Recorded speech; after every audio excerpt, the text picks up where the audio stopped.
nasa mtebor kuvuga emotoka ya Mitsubishi Evo 9 nuwasinjire mpaka za Rukare Kumburo Autocross bwanyuma yo kuhereza mudacika mukaga n'ubusekondo mwenda akuratirwa musase gawe hamwe na Ande Musoke obiro akashatu.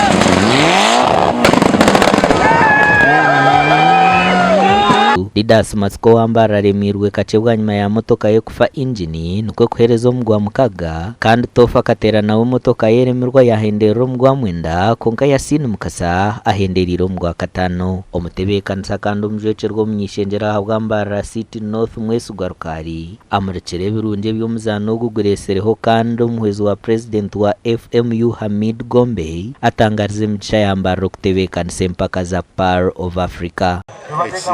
N'ekintu kikuru burambuze ahabwokuba motorsport n'omuzano gukundwa abantu bingi abato abakuru kandi omu Uganda omu Africa yona abantu bakunda munonga wareta omuzano nk'ogu nugureta entasya umbantu then